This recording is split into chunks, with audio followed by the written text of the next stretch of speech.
study of marine, ng mga rodents or rats. Yun yung tawag nila marine, no? Pero in short, daga. Okay, so pinag-aralan nila yung mga marine, tapos binigyan sila ng diet high in monounsaturated fat. Ano yung naging result? It only resulted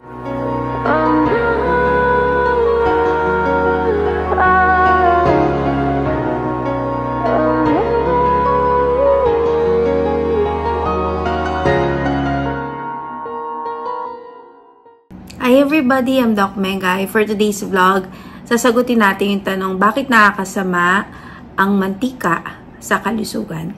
Okay, start tayo. Okay, yung mantika, yan yung sa English tinatawag na oil. Yung oil, there are fats. Okay, so i-discuss natin kung bakit nakakasama itong fats na to sa kalusugan natin. Okay, there are 3 different types of fats. Okay, isa-isahin natin. Yung first type of fat, ito yung tinatawag na saturated fats or saturated fatty acid.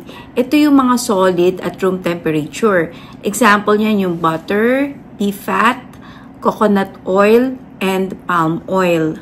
Okay, there is a meta-analysis study published sa Journal Circulation noong 2020. Nakita sa pag-aaral na yung pagkonsumo ng coconut oil, di ba ito yung karaniwang ginagamit ng ibang tao na ang tingin kasi nila this is a good type of oil. No, nakita sa pag-aaral na ang pagkonsumo ng coconut oil ay nakakataas ng total cholesterol at ng bad cholesterol kumpara doon sa paggamit ng mga liquefied vegetable oil.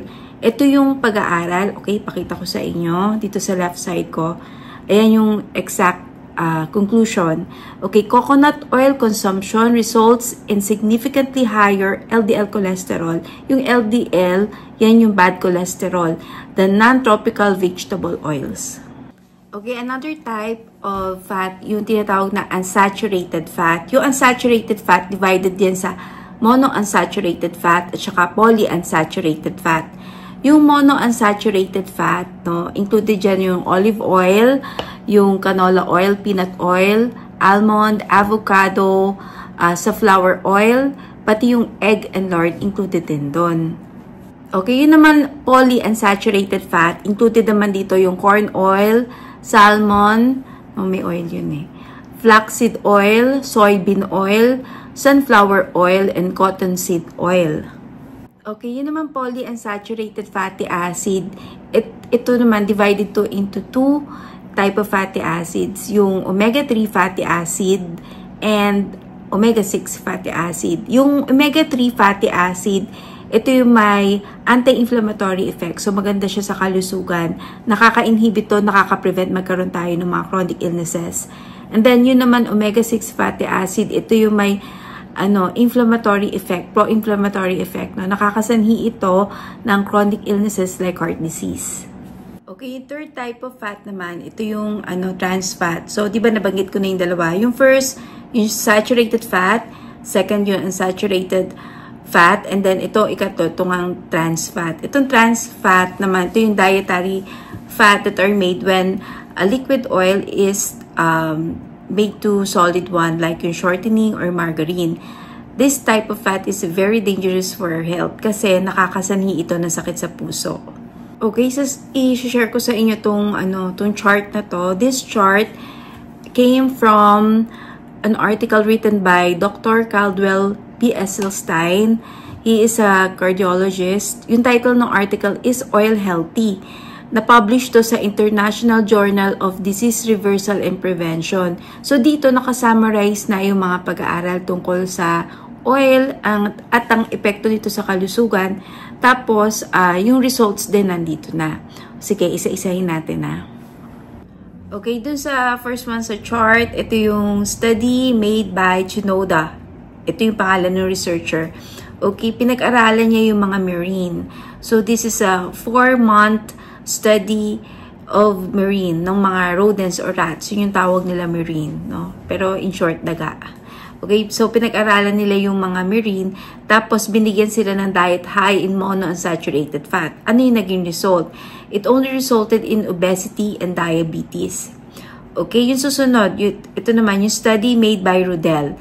This is also a 4-month study sa mga marine. no, sa mga rats, again, sa mga daga. Tapos, binigyan sila ng diet high in monounsaturated and polyunsaturated fats. Tapos, ang nakita, it only resulted in atherosclerosis with both diets. So, both diets na mataas sa monounsaturated and polyunsaturated fat only, caused atherosclerosis. Yung atherosclerosis, ito yung pagkakaroon ng plaque, no, sa loob ng ugat ng tao para may bara. Okay, katulad niyan. Okay, yung third, another study from Rotel. Okay, ang pinag-aralan niya naman dito monkeys. Dito mas matagal yung pag-aaral niya. It took him 5 years. So, binigyan niya ng diet, no, high in monounsaturated and saturated fat at saka polyunsaturated fat yung mga monkeys. Tapos nakita niya yung both groups develop atherosclerosis, pero mas less daw yung atherosclerosis dun sa group na nagkonsumo ng polyunsaturated fat. Okay, fourth, ito naman yung study ni Blankenhorn. So, dito naman, humans na yung pinag-aralan. Okay, he studied 18 humans. I think yung mga pinag-aralan niya, yung may mga existing na bara na dun sa ugat, no? So, binigyan niya ng diet high in monounsaturated fat at saka diet high in polyunsaturated fat, particularly linoleic acid.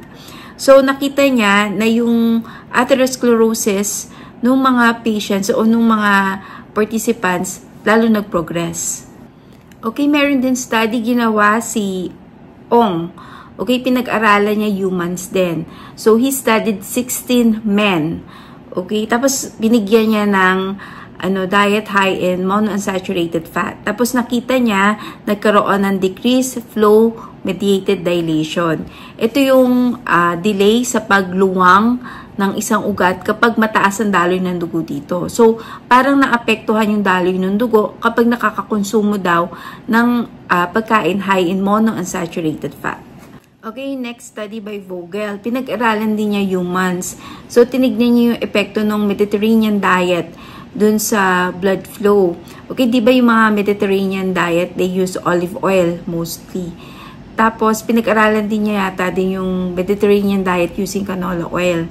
Tapos, dun sa result, nakita niya, nagkaroon din ng decreased flow mediated dilation. Okay, so, yung pagbuka ng blood vessel apektado. So, yung dilation daw ng blood vessel pag nagkonsumo ka ng olive oil, nadi-decrease by 31%. And then, kapag yung canola oil naman daw na konsumo mo, nadi-decrease yung dilation o pagbuka ng blood vessel by 11%.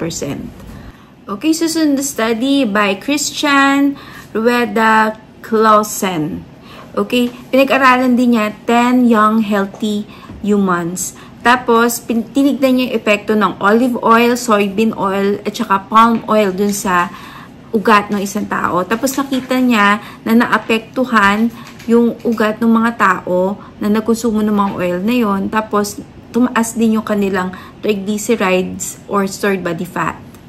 Okay, yung pinaka-last study naman, ito yung tinatawag na Lionheart Diet. Dito naman pinag-aralan yung epekto ng oil dun sa Mediterranean diet dun sa mga tao.